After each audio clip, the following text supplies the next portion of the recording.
तो तुम जाना चाहते हो? जी सर।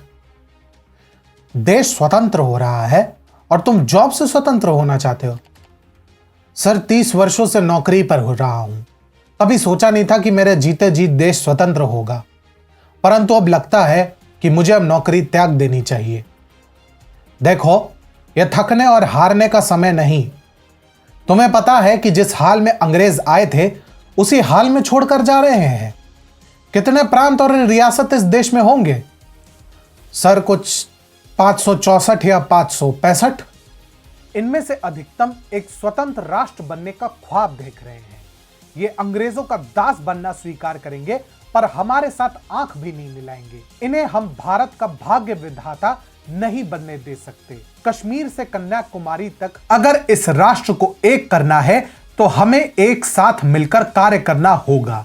यह संवाद था एक गृह मंत्री और उसके अनुचर के बीच, जो प्रारंभ में रिटायरमेंट की सोच रहे थे, परंतु उन्होंने ऐसा नहीं किया और उन्होंने इस व्यक्ति का आयु पर्यंत साथ दिया।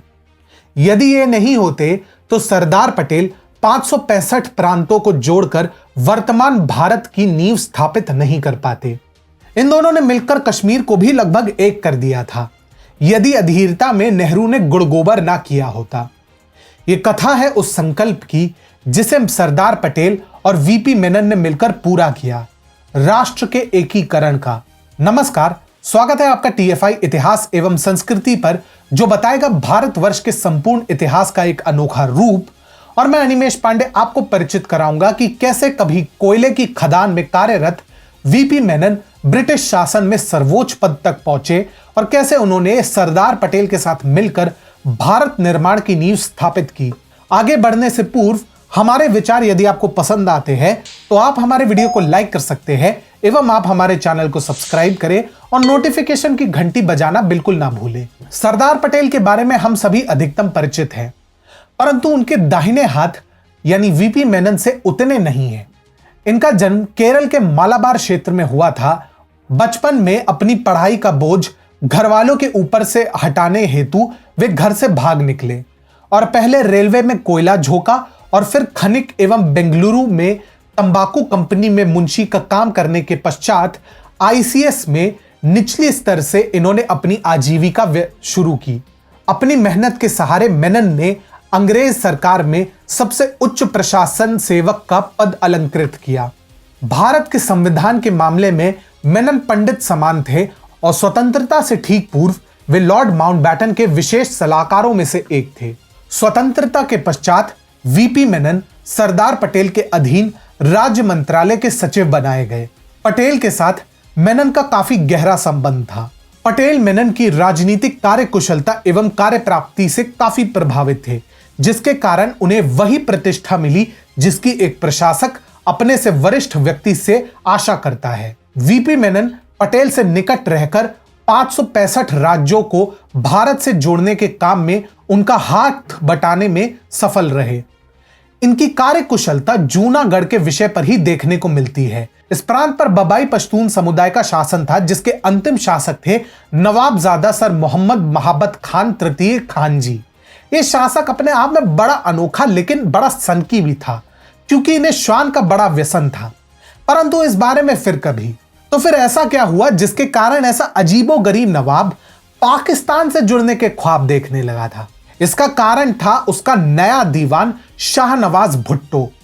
शाहनवाज भुट्टो कट्टरपंथी इस्लाम का जीता जागता प्रतीक था, जिसने एक सिंधी हिंदू कन्या लद्दन बाई से विवाह कर उसका इस्लाम में धर्म परिवर्तन भी कराया।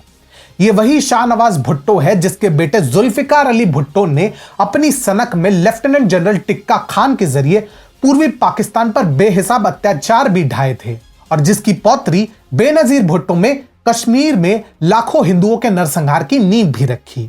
अब शाहनवाज भुट्टो ने पहले जूनागढ़ के तत्कालीन दीवान खान बहादुर अब्दुल कादिर मोहम्मद हुसैन को पदच्युत किया, जो मात्र एक सशक्त और स्वतंत्र काठियावाड़ के ख्वाब देख रहे थे। शाहनवाज भुट्टो के उकसाने पर ही जूनागढ़ के नवाब ने सितंबर 1947 में पाकिस्तान से जुड़ने के हास्यास्पद निर्णय पर अमल किया।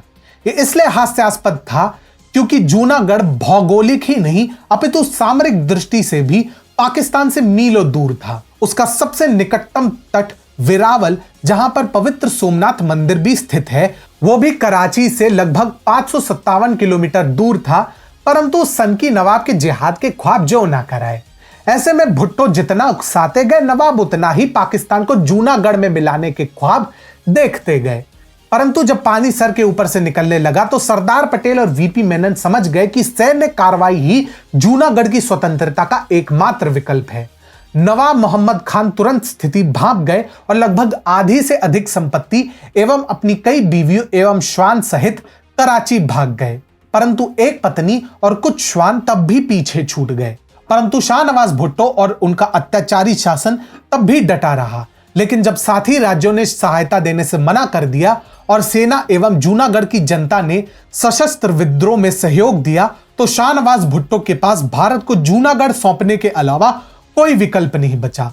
8 नवंबर को सेना ने जूनागढ़ में प्रवेश किया और 9 नवंबर को जूनागढ़ राज्य स्वतंत्र हुआ। सरदार पटेल जनमत संग्रह के पक्ष में नहीं थे, परंतु वीपी मेनन ने उन्हें इस प्रक्रिया के लिए मना लिया।